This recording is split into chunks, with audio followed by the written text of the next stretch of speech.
Hello students, last lectures में हमने unit number 1 complete किया है। यूनिट नंबर 2 के भी कुछ पोर्शंस हमने कंप्लीट किए।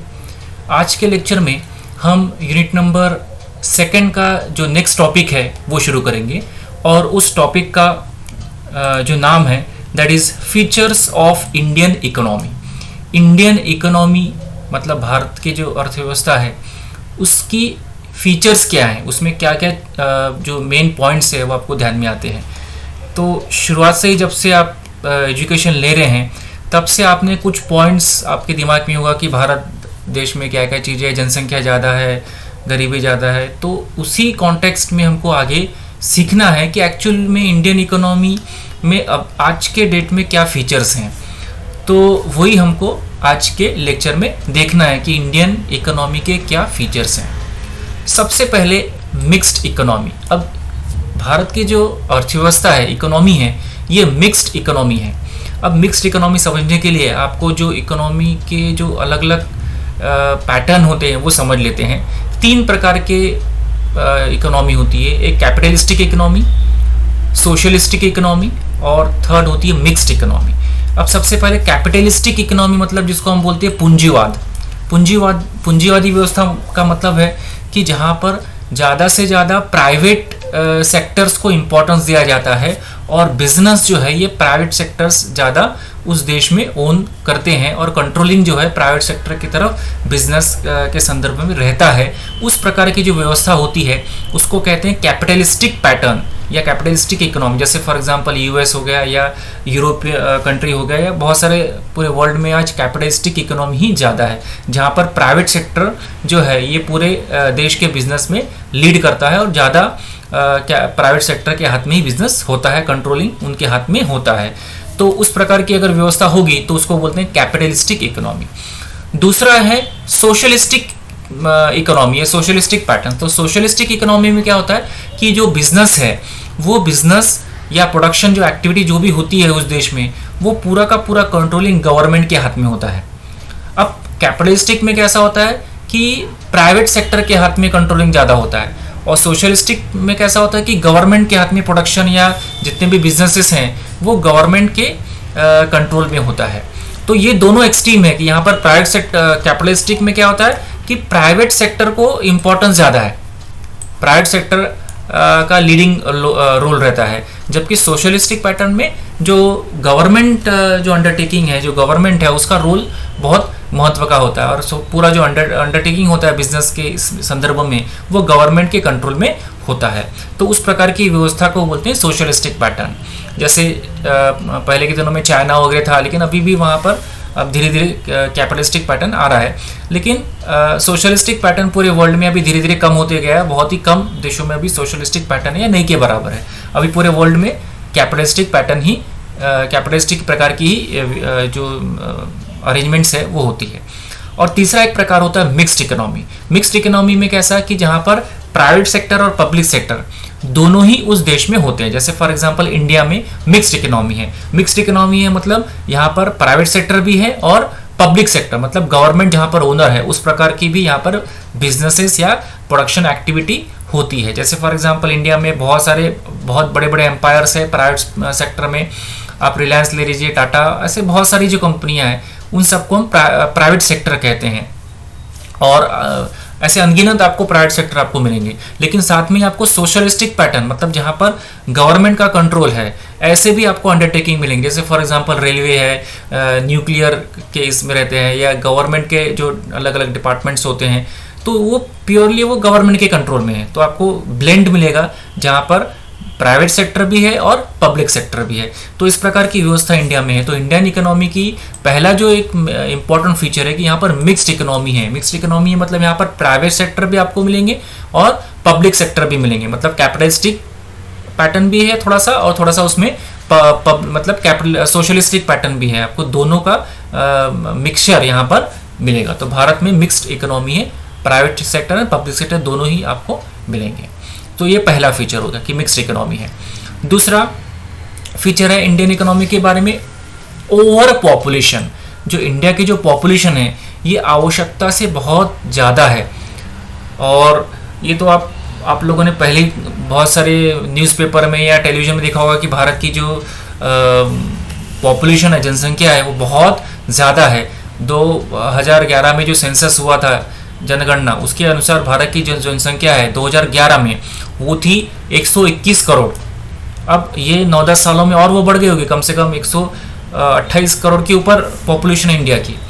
तो पॉपुलेशन बहुत ज़्यादा है और वो हर साल 17% के हिसाब से ऑन एवरेज वो हर सेंसस के समय बढ़ जाती है।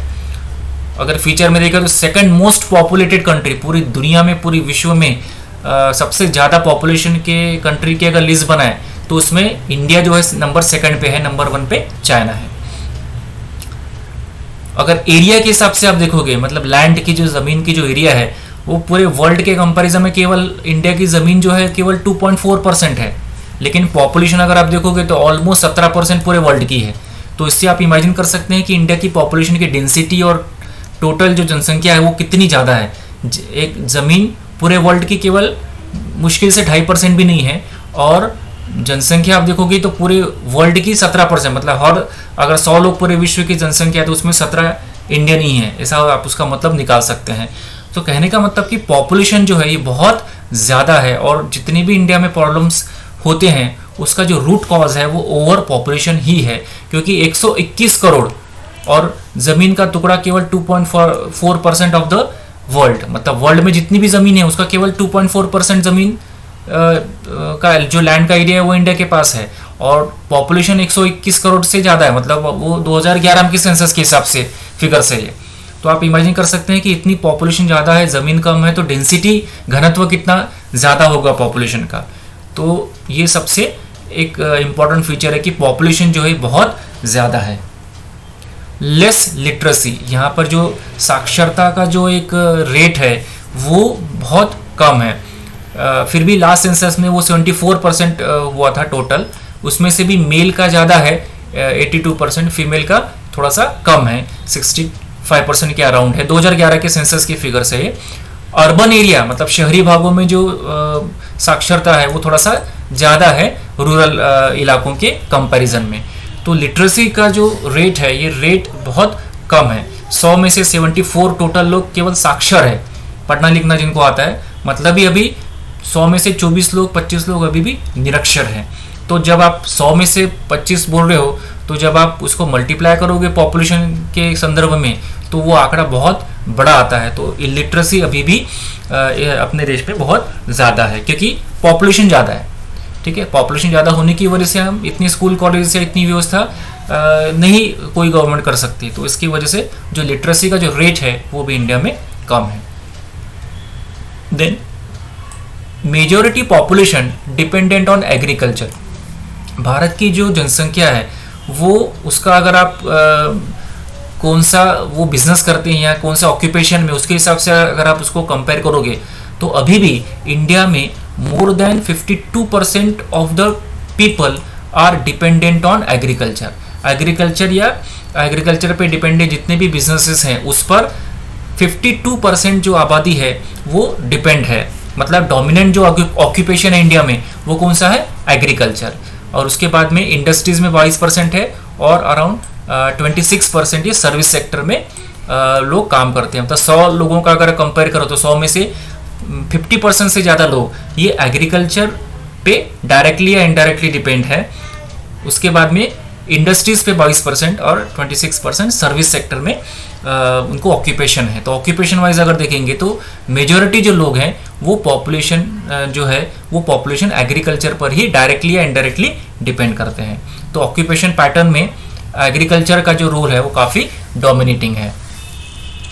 Then unemployment and underemployment, India में पॉपुलेशन बहुत अधिक होने की वजह से जो अनएम्प्लॉयमेंट है, बेरोजगारी है, ये बेरोजगारी की समस्या बहुत ज़्यादा है क्योंकि पॉपुलेशन अगर 121-125 करोड़ के ऊपर है तो इतने लोगों को जॉब्स मिलना ये पॉसिबल ही नहीं है, तो उसमें बहुत दिक्कत होती है। तो अनएम्प्लॉयमेंट एक सबसे बड़ी समस्या भारत की अर्थव्यवस्था में आपको देखने के लिए मिलेगी। और अनएम्प्लॉयमेंट क्यों ज़्यादा है तो इसके बहुत सारे कारण हैं। एक तो सबसे मेन कारण है कि पॉपुलेशन ज़्यादा है, पॉपुलेशन इतनी ज़्यादा है कि इतने सारे लोगों को जॉब्स नहीं मिल सकते। दूसरा एक मेन कारण है कि स्किल की भी कमी होती है।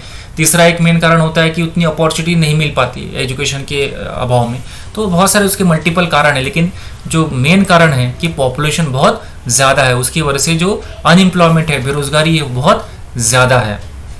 अंडर एम्प्लॉयमेंट का मतलब होता है कि उसमें आपको साल भर काम नहीं मिलता, आपको साल में 1-2 महीने ही काम में रहेगा, बाद में वो फिर जैसे फॉर एग्जांपल खेती का काम है, तो खेती के काम में कभी कभी ऐसा होता है कि साल भर वो उनको काम नहीं रहता, उसमें से कुछ महीने ही वो काम करते हैं, मुश्किल से 2-3-4 महीने काम रहता है, बाकी के दिनों में उनको काम नहीं रहता। तो उस प्रकार से अंडर एम्प्लॉयमेंट जो है वो भी यहाँ पर एक दिक्कत होती है। तो अगर अनएम्प्लॉयमेंट का रेट देखो इंडिया में, तो ऑलमोस्ट 7% है जो काम कर सकते हैं, उनकी जनसंख्या में से 7% लोग 7% लोग क्या है, बेरोजगार हैं। और ये जो परसेंटेज है 7%, ये अभी कोरोना के दौर में ये जो 7% है ये बढ़ के 25 से 30% तक हो गया था, क्योंकि इंडिया में इनफॉर्मल सेक्टर में ज़्यादा लोग काम करते हैं। तो सब लॉकडाउन और सब डिस्टर्बेंस की वजह से ये जो बेरोजगारी का जो दर था वो ऑलमोस्ट 28 से 30% तक चला गया था। तो ये जो बेरोजगारी है, ये बेरोजगारी का एक मेन कारण है पॉपुलेशन, और दूसरे का कारण जो अभी हमने डिस्कस किए थे वो भी हो सकते हैं। अंडर एम्प्लॉयमेंट जहाँ पर एग्रीकल्चर बेस्ड इकोनॉमी होती है, वहाँ पर जो एक प्रकार का अनएम्प्लॉयमेंट होता है जिसको बोलते हैं डिस्गाइज्ड अनएम्प्लॉयमेंट। मतलब जैसे फॉर एग्जांपल खेती का एक टुकड़ा है, 1 एकड़ का ज़मीन का टुकड़ा है, वहाँ पर 4 लोग काम करें तो खेती का काम हो सकता है, लेकिन परिवार बड़ा होता है तो वहाँ पर काम करने वाले जो लोग हैं वो हो सकता है फॉर एग्जांपल 10 लोग काम कर रहे हैं, एक्चुअली में 4 लोग ही काम हो जाना चाहिए। फॉर एग्जांपल देख रहे हैं कि 4 लोगों से काम हो जाता है वहाँ पर खेती का जो भी है 1 एकड़ के ज़मीन के टुकड़े में, लेकिन एक्चुअली काम कर रहे हैं 10 लोग। तो दिखने के लिए आपको दिख रहा है कि 10 लोग काम कर रहे हैं, लेकिन एक्चुअली काम 4 लोग ही कर रहे हैं। 6 लोग जो है वो अंडर एम्प्लॉयड है, मतलब उनकी ज़रूरत नहीं है, लेकिन फिर भी वो काम कर रहे हैं क्योंकि परिवार का वो एक हिस्सा है। तो इस प्रकार का डिस्गाइज्ड अनएम्प्लॉयमेंट या अंडर एम्प्लॉयमेंट ये इंडिया में एक समस्या आपको देखने के लिए मिलेगी। सो इस स्लाइड में हमने क्या देखा, इंडियन इकोनॉमी के फीचर मिक्स्ड इकोनॉमी है, मतलब यहाँ पर प्राइवेट सेक्टर और पब्लिक सेक्टर दोनों ही सेक्टर का ब्लेंड है, मिक्सचर इंडियन इकोनॉमी में आपको मिलेगा। मतलब प्राइवेट सेक्टर भी है और पब्लिक सेक्टर मतलब गवर्नमेंट के जो एंटरप्राइजेस है उसको हम पब्लिक सेक्टर कहते हैं, वो भी आपको देखने के लिए मिलेगा। पॉपुलेशन बहुत ज़्यादा है, 2011 के सेंसस के हिसाब से 121 करोड़ से ज़्यादा की देश की आबादी है, तो अभी 9-10 सालों में वो 130 करोड़ के आसपास ज़रूर पहुंच गए होंगे। 17% वो इंक्रीज होती है। 2.5% ज़मीन का टुकड़ा है और पॉपुलेशन आप देखो कि पूरे वर्ल्ड की ऑलमोस्ट 17% इंडिया की पॉपुलेशन है। लिटरेसी मतलब जो साक्षरता का जो रेट है वो साक्षरता का रेट कम है, इट इज़ अराउंड 74%। वुमेन्स में, फीमेल में कम है। अर्बन एरिया में ज़्यादा है साक्षरता, और जो रूरल इलाके हैं, ग्रामीण भाग है, वहाँ पर साक्षरता जो है वो कम है। जो ऑक्यूपेशन वाइज अगर देखोगे तो एग्रीकल्चर पे डिपेंडेंट लोग 50% से ज़्यादा है। देन उसके बाद में इंडस्ट्रीज पे 22% है और सर्विस सेक्टर में 26% है। अनएम्प्लॉयमेंट जो है इंडिया में बहुत ज़्यादा है ड्यू टू हेवी पॉपुलेशन, और वो अराउंड 7% वर्किंग पॉपुलेशन का होता है। ठीक है, इसके बाद के हम नेक्स्ट वीडियो में शेयर करेंगे।